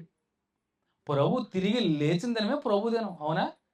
ఏటేటా సంవత్సరం ఒకసారి చేసుకుని ఈస్టర్ పండగ రోజునే ఆయన లేవలే. ప్రతి ఆదివారము పండగే. నిజ క్రైస్తవుడికి, నిజ విశ్వాసికి ప్రతి ఆదివారం కూడా పండగే, ఈస్టర్ పండగే. నేను ఎప్పుడూ చెప్తాను, అరే ప్రత్యేకించి సంవత్సరానికి ఒకసారి పండగ ఏంటి? మాకు అంటే ముఖ్యంగా వాక్యం తెలిసిన వాళ్ళకి, ముఖ్యంగా నిజ క్రైస్తవుడికి ప్రతి ఆదివారం కూడా పండగే. ఆయన తిరిగి లేచిన రోజే ప్రభు దినం అయింది కదా! అంతకుముందు ధర్మశాస్త్రంలో ఏముంది? విశ్రాంతి దినం ఉంది, పరిశుద్ధంగా ఆచరించాలి. అది సబ్బాత్ అయింది శనివారము. కానీ క్రైస్తవులకి ఏమైంది? ప్రభు తిరిగి లేచిన రోజే ప్రభు దినమైంది. దాన్ని మనం ఆదివారం ఆరాధనగా ప్రతి వారము మనం కూడుకుంటున్నాము. ఆయన్ని జ్ఞాపకం చేసుకుంటున్నాము. ఇంకా విచిత్రం ఏంటంటే కొన్ని కొన్ని సంఘాల్లో ఏమనుకున్నా పర్లేదు గానీ కొన్ని కొన్ని సంఘాల్లో ఆయన శరీరాన్ని, ఆయన రక్తాన్ని అంటే జ్ఞాపకం చేసుకోవడం అంటే ఎంత ఘోరమైన తప్పిదం చేస్తున్నారో తెలుసా అండి? నిజంగా అలాంటి నిజంగా వారు సంఘాల వారు మరి ఆలోచన చేయాలి సేవకులు. ఖచ్చితంగా ఆయన శరీరాన్ని, ఆయన రక్తాన్ని ప్రతి ప్రభు దినంలో, ప్రతి పునరుత్థాన దినంలో జ్ఞాపకం చేసుకోవాలి. ప్రతి ఆదివారము ఆదిమ అపోస్తలులు పాటిస్తూనే వచ్చారు. ఆయన రక్తాన్ని, ఆయన శరీరాన్ని జ్ఞాపకం చేసుకున్నారు, తీసుకున్నారు, భుజించారు, తాగారు. కానీ కొన్ని కొన్ని సంఘాల వారు నెలకోసారి, సంవత్సరానికోసారి, 6 నెలలకోసారి. విచిత్రం. ఎవరు చెప్పారు? ఆలోచించాలి ప్రతి క్రైస్తవ విశ్వాసం. అయ్యో! మేము ఘోరమైనటువంటి తప్పిదం చేస్తున్నామే. అందులో పాలు పంపులు పంచుకోలేకపోతున్నామే. మేము ఎంత దౌర్భాగ్యులం నిజంగానే. మా సేవకులు మాకు ఇలాగే చెప్పారండి. ప్రతి నెల మొదటి ప్రభుదినమే చెప్పారండి అంటే వాక్య విరుద్ధం అది కంప్లీట్‌గా గుర్తుపెట్టుకోండి. ఏ సేవకుడైనా అడగండి కావాలంటే. ప్రతి ఆదివారము రొట్టె విరుచుట యందును, కూడుకొనుట యందును, సహవాసమందును వారు ఎడతెక్క ఉన్నారే. ఎడతెక్క అంటే మానకండా. రొట్టె విరుచుటలో వారు మానలేదే. ఆ! ఆయన జ్ఞాపకం చేసుకోవడంలో, సహవాసంలోను, ప్రార్థించడంలోను ఎల్లప్పుడూ ప్రభుతోనే ఉన్నారే. ఎల్లప్పుడూ కష్టాల్లో, బాధల్లో అలాగే శ్రమల్లో కూడా సంతోషించారే ప్రభునందు. సో, ఆయన రక్తాన్ని, శరీరాన్ని జ్ఞాపకం చేసుకోకపోవడమా ఎంత ఘోరమైన తప్పిదం చేస్తున్నామో తెలుసా అండి మనం. ఎప్పుడూ చెప్తాను. ప్రతి ఆదివారము ఇది నా రక్తం వలనటువంటి క్రొత్త నిబంధన చట్ట ప్రకారం మనం ఖచ్చితంగా ఆయన శరీరాన్ని జ్ఞాపకం చేసుకోవాలి. ఆయన మన కోసం, నీ కోసం, నా కోసం చిందించినటువంటి నిబంధన రక్తాన్ని మనం ఖచ్చితంగా త్రాగాలి. జ్ఞాపకం చేసుకోవాలమ్మా. ఎందుకంటే ఆయన మామూలుగా బలవ్వలే. ఆయన ఎందుకు బలవ్వాలి నీకోసం? నువ్వు చేసిన పాపాన్ని బట్టి ఆయన ఎందుకు బలవ్వాలి? ఆయన ఎందుకు దెబ్బలు తినాలి? ఆయన ఎందుకు మొఖం మీద ఉమ్మేయించుకోవాలి? ఆయన ఎందుకు పిడిగుద్దులు గుద్దించుకోవాలి? ఆయన ఎందుకు కొరడాలతో ఒకటి తక్కువ 39 దెబ్బలు తినాలి? ఆయన ఎందుకు 2 చేతులతో మేకులు తెగేసుకోవాలి? ఆయన ఎందుకు 2 అడుకాల్లో మేకులు తెగేయించుకోవాలి? ఆ! ఎవరి కోసం? నీ కోసం, నా కోసమే. అరే! నీ కోసమే తండ్రిని విడిచి ఈ లోకానికొచ్చేసాడే. నీ కోసమే ఆయన శ్రమ పడ్డాడే. నీ కోసమే ఆయన రక్తాన్ని చిందించాడే. నీ కోసమే నిన్ను బ్రతికించుకోవడానికే సిలువ మీద వేలాడాడే. నిన్ను బ్రతికించుకోవడానికే ఆయన మరణించాడే. అంతలా చేసిన ఆయన నీ కోసమే కదా తిరిగి లేచింది. అలాంటి తిరిగి లేచిన పునరుత్థాన దినాన్ని, ప్రభు దినాన్ని నువ్వు మర్చిపోవడమా? ఆదివారం ఆరాధన మానేసి వాళ్ళందరికీ చెప్పేది ఇది నేను. ఏ సంఘమైనా ఇక్కడ చాలా సంఘాలు ఉండొచ్చు. ముఖ్యంగా హెచ్చరించేది ఏంటంటే ప్రభు దినాన్ని నిర్లక్ష్యం చేయకూడదు. ఖచ్చితంగా మీకు ఎంత పని ఉన్నా జ్ఞాపకం చేసుకోండి. ఆయన నీ కోసమే వచ్చాడు, నీ కోసమే మరణించాడు, నీ కోసమే తిరిగి లేచాడు, మరలా నీ కోసమే తిరిగి రానే ఉన్నాడు. అలాంటి ఆ దినాన్ని నువ్వు నిర్లక్ష్యం చేయడమా? ఎంత ఘోరమైన తప్పిదం చేస్తాం మనం నిజంగా. క్రైస్తవ విశ్వాసమైనటువంటి మనందరం కూడా అడగండి. సేవకులను ఒకసారి ప్రశ్నించండి. సో, ప్రభు దినం రోజున కనీసం ఆయన రక్తాన్ని, ఆయన శరీరాన్ని జ్ఞాపకం చేసుకోకపోవడమా? రొట్టె విరచాలి ఖచ్చితంగా. ఖచ్చితంగా ద్రాక్షారసానికి రక్తానికి సాదృశ్యం ఉంటే ద్రాక్షారసాన్ని ప్రతి విశ్వాసి కూడా ప్రభు దినాన తీసుకోవాలి. చెయ్యి వేయాలి బల్ల మీద. ప్రభు బల్లగా మనం పాటిస్తాం. నిజంగా వాక్యానుసారమైనటువంటి జీవించే ప్రతి క్రైస్తవుడు కూడా ఖచ్చితంగా పాటించాలి ఇవి. ఇది లేదా ఆరాధన అంతా దేవుడు అంగీకరించడు. మీరు ఏదో అనుకున్నారు. నువ్వు గొప్పగా పాడొచ్చు, గొప్పగా ప్రార్థన చేయొచ్చు, గొప్ప భక్తి జీవితం ఉండొచ్చు. కానీ ప్రభు దినంలో నీ ఈ తప్పిదం చేసావా మొత్తం అంతా కూడా పక్కకి తీసేస్తాడు ప్రభు. యాక్సెప్ట్ చేయని ఆరాధన వ్యర్థమైన ఆరాధన అయిపోతుంది ఖచ్చితంగా. చాలా విచారం అండి నిజంగా. సో, వాక్యం ఏటువంటి మనం ఖచ్చితంగా జ్ఞాపకం చేసుకోవాలి. ఈవెన్ ఒకవేళ ప్రభు బలని నెలకోసారి తీసుకున్న వారందరూ కూడా ఒకసారి అడగండి. ప్రతి ఆదివారం లేఖనం చెప్తుంది. ప్రతి ఆదివారం కూడా ఆయన జ్ఞాపకం చేసుకోవాలి. మాటలనుకున్నారా ప్రాణం వదిలేయడం? ఒక నిరపరాధి, ఒక నిర్దోషి, ఏ పాపం లేనివాడు నీ కోసం మరణించాడంటే ఎవరిస్తారండి ప్రాణం? ఇలాగ ఇట్టే ఇచ్చేసాడు అలా నీ కోసం, నా కోసం. ఏది నిమిత్తం? ఎందుకు ఇచ్చేసాడు? ఎందుకు బలయ్యాడైనా? నిన్ను బ్రతికించుకోవడాకే. అవునా? ఏ మానవం ద్వారా అయితే మానవ ఈ లోకానికి వచ్చేసిందో, ఆ మానవ ఆకారంలో, పాప ఆకారంలో మానవ దేహాన్ని ధరించుకొని శరీరధారిగా ఈ లోకానికి వచ్చి, ఆ పాపాన్ని ఆ శిలువ మీద మేకులతో దిగ్గొట్టి నిన్ను విడిపించుకున్నాడు. ఆ! నీకోసం బలేడు ఏటేటా నువ్వు తీసుకొస్తున్నావు చూసావా? పాప పరిహార్థ బలిగా ధర్మశాస్త్ర ప్రకారము ఒక గొర్రెనో, మేకనో బలి చేసి చేతులు దులిపేసుకున్నావు కదా! సో, ఆ గొర్రె స్థానంలో ఆ! ఇదిగో లోక పాపములు మోసుకొని దేవుని గొర్రె పిల్లగా ఆయనొచ్చాడు. ఆ గొర్రె అంటే నీవే. నువ్వు బలవ్వాలసల. కానీ నీ తరపు ఆయన ఆ! గొర్రె పిల్లగా బలైపోయాడు. రక్తాన్ని చిందించాడు. నిన్ను విడిపించుకున్నాడు. సో, ఎంత పరమార్థం ప్రభుదినంలో దాగుంటే మనం ప్రభుదినాన్ని ఎగ్గొట్టేస్తామా? ఆదివారం ఆరాధన అంటే మనం ఏదో ఎళ్తాము, పాస్టర్ గారు ప్రార్థన చేస్తారు, పాటలు పాడతారు, వాక్యం చెప్తారు. ఆమేన్ అంటారు. ఎళ్ళిపోతాం. అదే అనుకుంటున్నారు గానీ, ఆ ప్రభుదినంలో ఉన్నటువంటి పరమార్థాన్ని నిజంగా మనఃపూర్వకంగా పూర్ణ హృదయంతో మనం ఆలోచన చేస్తే, అరే! ప్రభుదినాన్ని నేను ఎంత నిర్లక్ష్యం చేస్తున్నాను. చనిపోయిన అంటే పాపపు స్థితిలో చచ్చిన స్థితిలో ఉన్న నన్ను బ్రతికించుకోవడాక నా కోసం రక్తాన్ని ధారపోసాడు. అన్ని శ్రమలు పొందాడు. అన్ని దెబ్బలు తిన్నాడు. ఈవెన్ మొహం మీద ఉమ్మేయించుకున్నాడు. ముళ్ళ కిరీటం పెట్టించుకున్నాడు. కొరడాలతో కొట్టించుకున్నాడు. ఆ! ఎంత భారాన్ని మోసాడు. నీ పాప భారాన్నంతా కూడా ఆయన మోసి, ఆయన మరణించి నీ కోసం మరలా వస్తున్నాను. నువ్వు నా కోసం బ్రతుకంటే మనం ఎలా బ్రతుకుతున్నాం? ఆ! నేను మరలా రానే ఉన్నాను. నా కోసం నువ్వు బ్రతుకు అని చెప్తే మనం ఎలా బ్రతుకుతున్నాం? మనం లోకం వైపే చూస్తున్నాం గానీ, నీ కోసం ప్రాణం పెట్టిన క్రీస్తుని ఆ! జ్ఞాపకం చేసుకుంటున్నాం మనం. ఆ! సంఘాల్లో చాలామంది పాటలు పాడతారు. అన్ని విషయాల్లో బావుంటారు గానీ, అయిపోగానే లోకం వైపే చూస్తారు గానీ. సో, దాంట్లో ఏం లేదండి గొప్పతనం. సో, నువ్వు ప్రభువుకి ఎప్పుడైతే సరెండర్ అవుతావో, ప్రభువుని ఎప్పుడైతే చూస్తావో, అంటే లోకానంతటిని విడిచిపెట్టి, ఇప్పుడు నా ప్రభువే నా కోసం ప్రాణం పెట్టిన ప్రభు కొరకే నేను బ్రతుకుతానని ఎంతమంది ఆలోచన చేస్తున్నారు? అట్టివారే కావాలండి. అట్టివారే నీతిమంతులుగా తీర్చబడతారు ఖచ్చితంగా. అట్టివారు విశ్వాసం మూలంగానే జీవిస్తారు ఖచ్చితంగా. సో, ఆలోచన చేయాలి. మనం ఎన్నో విషయాల్లో తప్పుదం చేస్తాం. ఆరాధన విషయంలో గానిచ్చు, ప్రభు బలులు తీసుకోవడం విషయంలో గానిచ్చు. ఆయన పునరుత్థాన దినాన్నే మనం జ్ఞాపకం చేసుకోకపోవడం అనేది చాలా విచారం. సో, చూడండి తప్పిపోయిన నీ కోసమే రావడం, నిన్ను వెతికి రక్షించుకోవడానికి ఆయన రావడం, నిన్ను తిరిగి బ్రతికించుకోవడానికి ఆయన రావడం. సో, ఇవన్నీ మనం జ్ఞాపకం చేసుకుంటే మన హృదయం అంతా కూడా ఎంతో భారంతో నిండిపోద్దండి నిజంగా. అబ్బా! ఎంత దేవుని చిత్తం, దేవుని సంకల్పం ఇంత దాగుందా? పాపాత్ముడైన నన్ను ఆయన నిర్దోషిగాను, నిరపరాధిగాను, పరిశుద్ధుడిగా చేయడానికే వచ్చింది అని ఆలోచన చేస్తే కళ్ళంట నీళ్ళొస్తాయి నిజంగా. నిజంగా మనఃపూర్వకంగా వాక్యం వింటానండి కళ్ళంట నీళ్ళు తిరుగుతాయి నిజంగా. అబ్బా! ఏంటి? ఆ! ఈవెన్ స్నేహితుడు కూడా నా కోసం ప్రాణం పెట్టాడే. నా నిజ స్నేహితుడు నా ప్రభువైన క్రీస్తే కదా! నా కోసం వచ్చాడు కదా! అందుకనే నిజమైన స్నేహితుడు విడువక ప్రేమిస్తాడంట. అట్టివాడు చూడండి అద్భుతం కదా! నీకోసం మరణించిన ప్రభు. అంటే ఇదంతా ఆ కడపటి ఆ మొదటి ఆదాము గారు చేసిన ఆజ్ఞ అతిక్రమించడం ద్వారానే కదా మరణం ఈ లోకంలో ఏలుబడి చేసింది.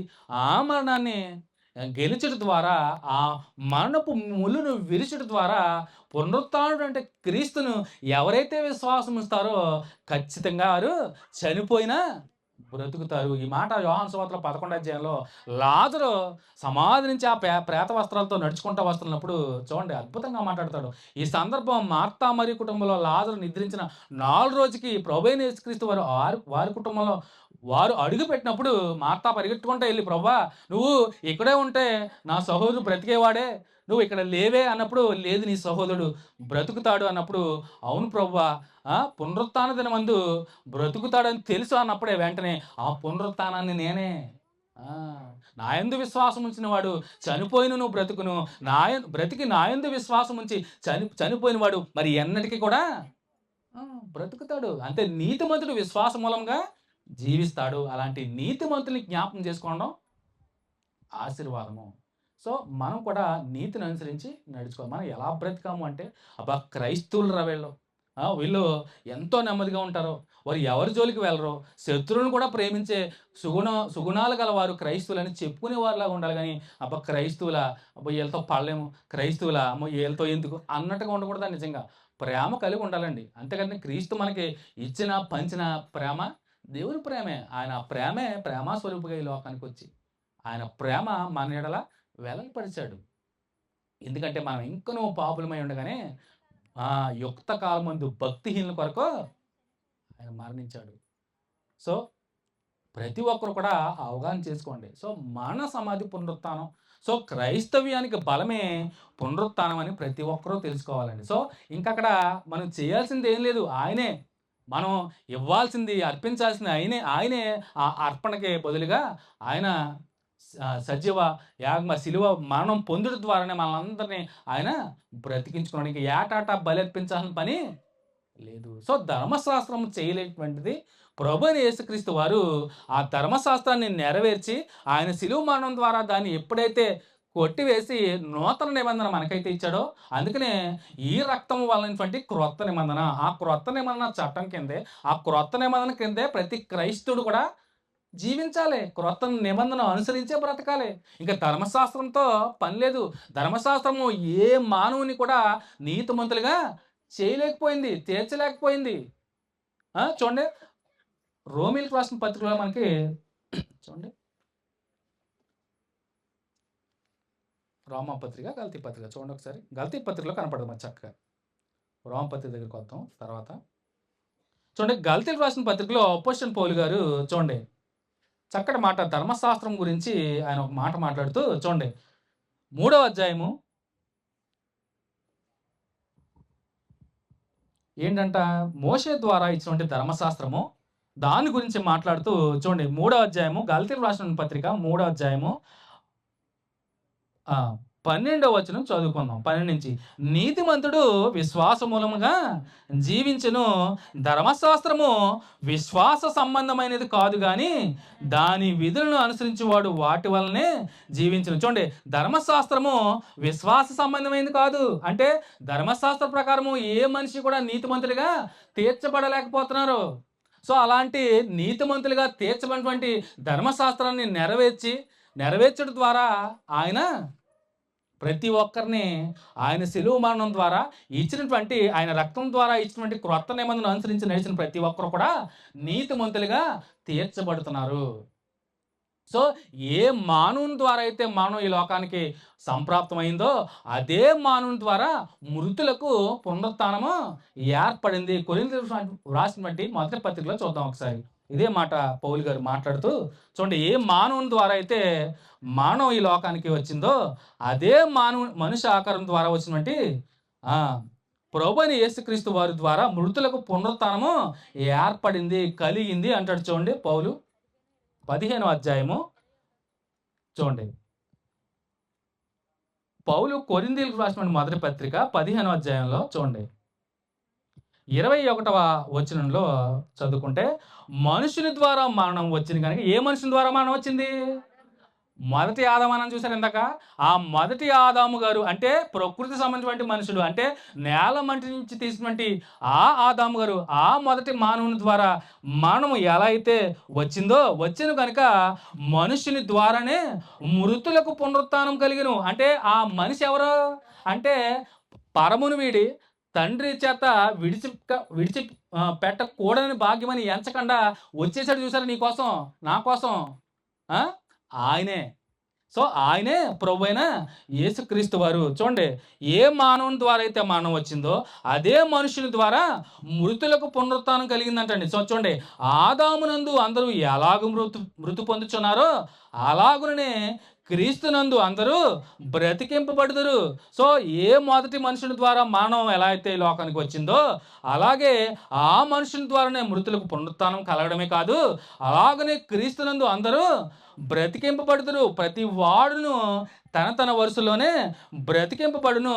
ప్రథమ ఫలము క్రీస్తు. తర్వాత క్రీస్తు వచ్చినప్పుడు ఆయన వారు బ్రతికింపబడురు. మీకు అర్థం అవ్వాలి, ఇప్పుడు మొత్తం క్లారిటీ వచ్చేది. సో ఏ మనుషుని ద్వారా అయితే మరణం ఈ లోకానికి వచ్చిందో అదే మనుష్య రూపంలో మృతులకు పునరుత్థానాన్ని కలగజేశాడు. అంటే మొదటి ఆదాము గారు మంటి నుంచి పుట్టినవాడు మొదటి ఆదాము గారు అయితే, ఆత్మ సంబంధించినటువంటి ఆదాము అంటే పరముని నుంచి వచ్చినటువంటి పరిశుద్ధాత్మ ప్రేరణ ద్వారా కనిగినటువంటి మరియ గర్భం ద్వారా ఈ లోకానికి శరీరధారిగా వచ్చినటువంటి రెండో ఆదాము గారిగా ఎవరు కనపడుతున్నారు? ప్రభువైన యేసుక్రీస్తు వారే. అందుకనే కడపటి కడపటి ఆదాము గారు అన్నారు. ఎక్కడ 44 వచ్చిన మనం చదువుకున్నాం.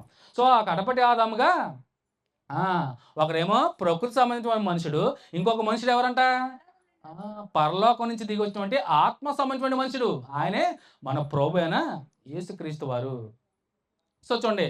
ఏమంటున్నాడు ఇక్కడ? క్రీస్తునందు అంటే క్రీస్తు వచ్చినప్పుడు ఆయన వారు బ్రతికింపబడినంట. సో ఇక్కడ ఆయన వారంటే అందరూ ఆయన వారంటే బాప్తిసం పొందేసుకున్నామండి. మేము క్రీస్తుని ఎరిగామండి. మేము రక్షణ పొందుకున్నామండి. మేమందరము క్రీస్తు వారం అని క్రైస్తవులమే కదండీ మనం అనుకుంటామేమో. మనం పేరుకి క్రైస్తవులమే గాని క్రైస్తవుడు నిజ విశ్వాసి, నిజ క్రైస్తవుడు ఎలా బ్రతకాలి? విశ్వాసం మూలంగానే బ్రతకాలి. విశ్వాసం మూలంగానే నీతిమంతులుగా తీర్చబడాలి. అంటే బాప్తిసం పొందుకున్న ప్రతి ఒక్కరు నీతిమంతుడేనా? అందుకని నీతిమంతుడు లేడు, ఒక్కడు లేడని ఎందుకన్నాడు? అంటే ప్రభువుని ఎరుగుతున్నావు, ప్రభువుని తెలుసుకున్నావు, కానీ నీ బ్రతికి ఎలా ఉంది? సరిగా లేదు. దేవుని ఎదుట ఆ, నీ ప్రవర్తన ఎలా ఉందో సరి చేసుకోవాలి. సో ప్రభువుని ఎరుగుతున్నావు, వెల్ అండ్ గుడ్, బాగుంది, చాలా సంతోషం. కానీ నీ ప్రయాణం ఎలా ఉంది? ఆత్మీయంగా చనిపోయావు, ప్రభువునందు విశ్వాసం ఉంచి బాప్తిసంతో తిరిగి లేపబడ్డావు, నూతన సృష్టి అయ్యావు. కానీ ఆ నూతన సృష్టిగా ఉన్న నీవు మన పర్యంతం వరకు ఎలా బ్రతకాలి? నమ్మకంగా బ్రతకాలి, వాక్యాన్ని అనుసరించి బ్రతకాలి, వాక్యపు వెలుగులో నువ్వు నడవాలి, పరిశుద్ధంగా జీవించాలి, క్రీస్తుని పోలి నడుచుకోవాలి. అందుకని పౌలు అంటాడు, నేను క్రీస్తుని పోలి నడుచుకున్న ప్రకారం మీరు కూడా నన్ను పోలి నడుచుకోండి అంటే. ఎందుకు? ఇంకా అంతా క్రీస్తే, ఇంకా లోకం నీకు అసహ్యం పుట్టేలి. క్రీస్తు నువ్వు ధరించుకున్న వారు, క్రీస్తుని అంగీకరించిన వారు ఎలా ఉండాలి? వారి ప్రవర్తన మొత్తం మారిపోద్ది. ప్రవర్తన మారిపోద్ది, చూపు మారిపోద్ది, బిహేవియర్ మారిపోద్ది. మొత్తం అంతా కంప్లీట్ చేంజ్ అయిపోతాడు మనిషి. కానీ మనం మాత్రమా? క్రైస్తుడు ఎలా ఉండాలనుకుంటున్నారు? ప్రవర్తనలో, విశ్వాసంలో, ప్రేమలో. తిమోతికి రాసిన పత్రిక పౌలు 2 తిమోతిలో చక్కగా ఉంటుంది. తిమోతి, నువ్వు ఎలా ఉండాలనుకుంటున్నావు? విశ్వాసంలో, ప్రేమలోను, పరిశుద్ధతలోను, ప్రవర్తనలోను విశ్వాసులకు మాదిరిగా ఉండాలి. నువ్వు ప్రభువుని ఎరిగినవాడు తిమోతి. నీ ప్రయాణం నువ్వు గతకాలపు జ్ఞాపకాలతో చనిపోయేప్పుడో ప్రభువుని ఎరిగావు, నువ్వు నూతన సృష్టి, నువ్వు ఇలా ఉండాలి అని యవ్వనస్తున్నటువంటి తిమోతికి అపోస్తలుడైన పౌలు హెచ్చరిస్తున్నాడు. తిమోతి, నువ్వు ఆషామాషిగా కాదు క్రైస్తవత్వం అంటే, క్రిస్టియానిటీ అంటే, క్రీస్తుని ధరించుకోవడం అంటే క్రీస్తుని తెలుసుకోవడం కాదు తిమోతి. నీ ప్రవర్తన బాగుండాలి, నీ బిహేవియర్ బాగుండాలి, నువ్వు పరిశుద్ధంగా జీవించాలి, నువ్వు ప్రేమ చూపించాలి, ప్రేమ కలిగి ఉండాలి, మన పర్యంత వరకు నువ్వు నమ్మకంగా జీవించాలి, విశ్వాసులు నువ్వు మాదిరిగా కనపడాలని చెప్తే మనం ఎలా ఉంటున్నామా? విశ్వాసులు మాదిరిగా ఉంటున్నావా నిజంగా? ఆదివారం ప్రార్థన అయ్యాక ఆమెను అనగానే బయటికి వెళ్ళగానే మొత్తం చేంజ్ అయిపోతాం మనం. అవునా? అంతా లోకమే కదా. ప్రభు దినం రోజునే మనం బాగుంటాం, కానీ మిగతా సోమవారం నుంచి శనివారం వరకు మన ప్రవర్తన అంతా క్వైట్ ఆపోజిట్. అవునా?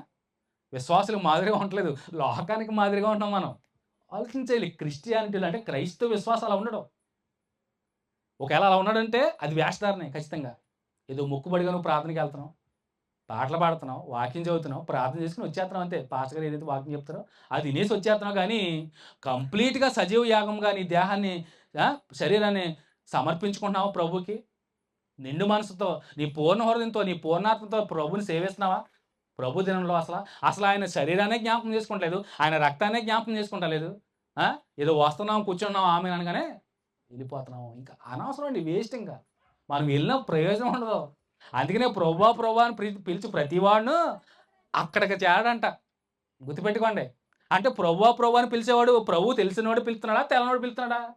ప్రభువుని ఎరిగినవాడే. మనం అందరం ప్రభుని ఎరిగిన వాళ్ళమే. ప్రభుని ఎరిగితేనే కదా ప్రభు అని పిలిచేది. ప్రభు తెలియకపోతే ప్రభు ఎవరన్నా అడుగుతారు. అవునా? ప్రభు అని పిలిచి ప్రతివాడును పరలోక రాజ్యం చేరడో, తన తండ్రి చిత్తాన్ని ఎవరైతే నెరవేర్చి జరిగిస్తారో అట్టి వారు మాత్రమే అప్పుడు అంటారంట, ప్రభువా నీకోసమే కదా నేను బాప్తిసం తీసుకున్నాను, నీకోసమే కదా నేను దాన ధర్మాలు చేశాను, నీకోసమే కదా నేను ఎన్నో పాటలు సంఘంలో లెక్కకు మించి పాడేశాను, గొంతు చించుకుని ఎన్నో మార్లు బైబిల్ అటు ఇటు చదివేశాను, ఎన్నో మార్లు నేను ప్రార్థన చేశానంటే నీ భక్తి వేస్తారన్నటువంటి భక్తి అంటాడు. అట్టి వారు ఏమీ చేరరండి. నీ బాగుండొచ్చు అన్ని విషయాల్లో, కానీ సజీవ యాగంగా నీ దేహాన్ని నువ్వు ఎప్పుడైతే ప్రభువుకు సమర్పించుకుంటావో అది నిజమైనటువంటి భక్తి, అది నిజమైనటువంటి విశ్వాసం. అలాంటి విశ్వాసం గల వాళ్ళ మనం ఉన్నామా? ఆలోచించేయాలి. అట్టి విశ్వాసం గల వారు నీతిమంతులుగా తీర్చబడతారు. అట్టి నీతిమంతులు విశ్వాస మూలముగా జీవిస్తారు. అట్టి నీతిమంతుల్ని జ్ఞాపకం చేసుకున్నట ఆశీర్వాదకరము. సో కీర్తన గ్రంథం 112 అధ్యాయంలో 6వ వచనంలో చక్కటి మాట. అట్టి నీతిమంతులు నిత్యము ఉంటారంట జ్ఞాపకంలో. అవునా? వారు చనిపోయినా కానీ విశ్వాసం ద్వారా మాట్లాడుతున్నారు. చూడండి 112వ కీర్తన 6వ వచనంలో అద్భుతమైన మాట ఉంటుంది. అట్టి నీతిమంతులు ఎలా ఉంటారంట? కదిలింపబడరు, వారు నిత్యము జ్ఞాపకంలో ఉంటారు. వారు మరణించినా కానీ అంటే విశ్వాసం మూలముగా వారు మాట్లాడతారు. అందుకనే విశ్వాసమును బట్టి అబ్రహాము, విశ్వాసమును బట్టి నోహు, విశ్వాసమును బట్టి హానుకు, విశ్వాసమును బట్టి దావీదు, విశ్వాసమును బట్టి సమూయేలుని ఎందుకు పౌలు వారందరినీ విశ్వాస వీరుల జాబితాలో పెట్టాడు హెబ్రీయులకు రాసిన 11వ అధ్యాయంలో. అద్భుతం కదండి. అట్టి వారిలో మనం ఉన్నామా? అసలు అసాధ్యం. అసలు మనం ఇటు క్రైస్తవ విశ్వాసులకి, క్రైస్తవ భక్తి జీవితానికి, ఆనాటి భక్తి జీవితానికి ఎంత వ్యత్యాసం ఉందండి నిజంగా? అలా ఉన్నామా? అట్టి విశ్వాస వీరులాగా ఉన్నాం మనం. అన్ని విషయాల్లో మనం లోకం వైపే చూస్తాం కానీ ఇటువైపు మనం అసలు ఆలోచించేది అసలు యథార్థమైన భక్తి ఇది కాదండి నిజంగా. క్రైస్తవులు నిజంగా కంప్లీట్గా నువ్వు ప్రభువుని ఎరిగిన తర్వాత నీ జీవితం అంతా ప్రభు కొరకే సమర్పణ చేసుకోవాలి కానీ, సమర్పణ జీవితం కలిగి జీవించాలి కానీ నువ్వు లోకంలో కలిసిపోకూడదు. లోకం ఏం చేస్తుందో అటువైపు వెళ్ళిపోకూడదు. నువ్వు నువ్వు లోకానికి వేరే. క్రైస్తుడు ఎలా ఉండాలి? లోకానికి వేరే బ్రతకాలి. అంతేగాని నువ్వు లోకంలో కలిసిపోతే ఇంక నువ్వు క్రైస్తుడు ఏమవుతావు? ఎప్పుడూ చెప్తాను నేను, అమ్మ మనం విశ్వాసం ఉంచాము, ప్రభు తిరిగి లేచాడని మనం నమ్ముతున్నాము. ఇంకెందుకు ప్రతి సంవత్సరం మనం ఎక్కడికో వెళ్ళి సమాధి దగ్గరికి వెళ్ళి మనం ఏదో చేసుకుని దండాలు పెట్టుకుని వస్తున్నాం, ప్రార్థన చేసుకుని వస్తున్నాం అంటే వ్యర్థం. ప్రభు తిరిగి లేచని మనం నమ్మినాడలా అదే ప్రకారం ఆయన వెంట పెట్టుకుని తెస్సలోనికీయులకు రాసిన పత్రికలో పౌలు అద్భుతంగా మాట్లాడతాడు. నిజంగా నిరీక్షణ లేని ఇతరుల వలె మీరు ఏడవకండి. ప్రతి సంవత్సరం ఏటేటా గుర్తెచ్చుకోకండి. ఎందుకంటే ఆయన లేచాడు. ఆయన లేకపోతే నువ్వు సంవత్సరం మొత్తం ఏడు. మీ అమ్మ కోసం, మీ నాన్న కోసం, మీ తాత కోసం, మీ మామ కోసం ఏడు, ఇబ్బంది ఏం లే. కానీ ఆయన తిరిగి లేచాడే. ఆయన లేచిన వాడు మరలా రానే ఉన్నాడే. నీ వారందరినీ, తోటి వారందరినీ ఆయన వెంట పెట్టుకుని తీసుకొస్తున్నాడే. ఇంకెందుకు అంటే ప్రభు తిరిగి లేచాడని వెళ్తున్నావా, లేవలేని వెళ్తున్నావు సమాధి దగ్గరికి? నాకు ఎప్పుడు ఇదే పెద్ద క్వశ్చన్ ఇది. ప్రభు కూడా గద్దించాడు మగ్దలేనే మరియ శిష్యులందరినీ కూడా. నేను లేస్తానని నేను చనిపోకముందే చెప్పానే, ఎన్నో మార్లు చెప్పానే. నేను మనిషి కుమారుడు మృతి పొంది సమాధి చేయబడి తిరిగి లేకపోతున్నాడు అని ముందుగానే ఆయన బ్రతుకుండగానే చెప్పేశారే. మరి ఎందుకు మీరు వెళ్ళారు? ప్రభు ప్రశ్నించాడు అక్కడ. సజీవుడైన వాడిని మీరు ఎందుకు మృతుల్లో వెతుకుతున్నారు? ఆయన అక్కడ లేడు, లేచి ఉన్నాడు. ఆయన యందు విశ్వాసం ఉంచిన వాడు ఆయన యందు విశ్వాసం ఉంచిన వారు బ్రతకరా, తిరిగి లేపబడరా? మరి నువ్వు ఎందుకు వెళ్తున్నావు? సో నేను చాలా సందర్భాలు చెప్పాను, అవసరం లేదు, వెళ్ళాల్సిన పనిలే. ఏటేటా వెళ్ళేదో ఆచారంగా చేసుకున్నాం కానీ అంటే వెళ్తేనా ప్రేమ ఉందంటే? ప్రేమ అనేది ఎక్కడ ఉండాలమ్మా? చేసే పనిలో ఉండాలా? హృదయంలో ఉండాలి. హృదయంలో ఉండాలి ప్రేమ. అవునా? పైకి చూపించేది కాదమ్మా, హృదయంలో ఉండాలి ప్రేమ. ప్రేమ ఎక్కడన్నా ప్రేమే నిజంగా. సో మనం అక్కడికి వెళ్ళి ఏదో 4 కన్నీళ్ళు కార్చి ఏదో మళ్ళీ అయిపోయిందని వచ్చేయడమా? సో అంటే విశ్వాస భ్రష్టత్వంలోకి ఎవరు నడుపుతున్నారు? సాతాను గడే, అపవాది గడే. నిన్ను సమాధి దగ్గర తీసుకెళ్ళిన ఆలోచన పుట్టించినోడు ఆడే. మీ నాన్నకి ఏదైతే ఇష్టమైందో అక్కడ పెట్టమని కూడా ఆడే. ఈ వింత వింత ఆచారాలను తీసుకెళ్ళి చేసేవాడు అన్నీ ఆడే. అవునా? నువ్వు విశ్వాసంలో బలంగా ఉన్నావు. నీ ప్రభు మరణించి తిరిగి లేస్తాడో, నా కోసం రాబోతున్నా నమ్మిని నిన్నే ఏం చేస్తున్నాడు తీసుకెళ్ళి? అక్కడ ఏదో భ్రమపరుస్తున్నాడో, అక్కడ ఏదో ఉందని నువ్వు వెళ్తున్నావు. అక్కడ ఏమీ లేదు. అవునా? ఏమీ లే. అపోస్తులు అంటే శిష్యులు ప్రభు గద్దించినప్పుడు ఏ రోజు కూడా సమాధానం చూడలే. ఎందుకంటే ఆయన అక్కడ లేడు, ఆయన లేచున్నాడు సజీవుడిగా. సజీవుడు అయిన వాడిని మీరు ఎందుకు మృతులు ఎత్తుకుతున్నారు? ఆయన లేడు, అక్కడ లేచున్నాడని చెప్తే మరలా ఎందుకంటే ఆయన వార్నింగ్ ఇచ్చాడు, తిట్టాడు, గద్దించాడు. మందమతులారా, అవివేకులారా అని తిట్టాడు. ఎందుకు తిట్టాడు? ఎందుకనే అరే నేను తిరిగి లేస్తానని చెప్పానే, మాట ఇచ్చిన ప్రకారం నీకోసం తిరిగి లేచానే. మరి నువ్వు ఎందుకు ఎత్తుకున్నావు సమాధుల దగ్గరికి వెళ్ళి? ఆలోచన చేయాలి. సో విశ్వాసం అదేనండి, విశ్వాసం ఉంచాలి. తోమా గారిలాగా నేను ఆయన ఎదురుగుండా కనపడతానని నమ్ముతానని లాగా ఉండకూడదు మనం. ఆయన కూడా అంతే. ఆయన ప్రత్యక్షమైనప్పుడు ఆయన లేడు. ఆయన శిష్యులందరూ మేము ప్రభువుని చూసాము, మేము తాకాము, మేము మాట్లాడామని చెప్తే తోమా గారికి చెప్పినప్పుడు తోమా అవునా, మీరు చూసారా, మీరు తాకారా, మీరు మాట్లాడారా? లేదు లేదు, నేను ఆయన చేతిలో చెయ్యేస్తే కానీ నమ్మనన్నాడు. అది విశ్వాసం అందు. వెంటనే అంటాడు ప్రభు, చూసి నమ్మరు వారి కన్నా మరి నువ్వు చూస్తానే ఉంటావా? చాలా వింత వింత పోకళ్ళకి వెళ్ళిపోతాండి క్రైస్తవం. అంటే చెప్పాలి. విశ్వాసం అంటే ఏంటి? విశ్వాసం అంటే అరే నా ప్రభువుని నమ్ముకొని నేను మరణించినా తిరిగి లేస్తానే. సో, నా ప్రాణ భయం నాకు లేదే. అంటే నేను ప్రభువుని నమ్ముకున్న వారు మనం. నేను చనిపోతానని తెలిసినా గాని చనిపోతానా? పోతాను. నా ప్రభువు వస్తాడు. మరలా నన్ను లేవనెత్తాడు. అది కదా విశ్వాసం అంటే. క్రైస్తవ విశ్వాసం ఎడిపోతుంది. రోగం వచ్చిన, రొచ్చొచ్చినా నేను ఎప్పుడు ఇదే చెప్తాను. అమ్మ ప్రార్థన చేయమని అడుగుతారు. ఓకే. దేవుని చిత్తం అంటే నిన్ను నిలబెడతాడు ఖచ్చితంగా. ఒకవేళ మరణం ఉందా? ఏం భయపడడంలే. అసలు క్రైస్తవుడు మరణాన్ని చూసి బెదిరేవాడు క్రైస్తవుడు. మరణాన్ని చూసి బెదిరిపోయేవాడే క్రైస్తవుడు. మరణం నుంచి మరణం అంటేనే లెక్క చేయని వాడే క్రైస్తవుడు. అందుకనే శిష్యులందరూ కూడా అలాగిచ్చేశారు ప్రాణం. శ్రమ పడ్డారు. పౌలైతే బ్రతుకుడు క్రీస్తే చావైతే లాభం అన్నాడు ఏకంగా ఆయన. అలా ఉండాలి. చనిపోతామా? చనిపోతాం. నా ప్రభువుని నమ్మకించాను. ఆయన యందు విశ్వాసం ఉంచాను. చనిపోతాను. ఆయన వస్తే మళ్ళీ నన్ను లేవనెత్తాడు పైకి. ఆయనతో సదాకాలం నేను ఉంటానే. అక్కడ ఆకలి దప్పులు ఉండవు. ఇందాక కీర్తన పాడం. ఆకలి దప్పులు ఉండవు, శ్రమలు ఉండవు, కన్నీటి కష్టాలు ఉండవు, వ్యాధి బాధలు అసలే ఉండవు. అలాంటి నిత్యరాజ్యంలో మనం ఆయనతో సదాకాలం ఉండబోతున్నామే. అది కదా, ఆ నిరీక్షణ కొరకే కదా ప్రతి క్రైస్తవుడు నిరీక్షించేది, ఎదురు చూసేది. ఓపికతోను, ఓర్ముతోను ఎదురు చూసేది. ఆ మహా ఘట్టాన్ని, ఆ అద్భుతాన్ని చూడడానికి కదా మనం కనులారా వేచి చూసేది. ఇంకెందుకు మనకు భయం? ఇంకెందుకు మనకు చింత? ఇంకెందుకు మనకు దిగులు? ఎందుకంటే నువ్వు విశ్వాసం ఉంచిన ప్రభు చనిపోయి తిరిగి లేచాడే, మృత్యుంజయుడే.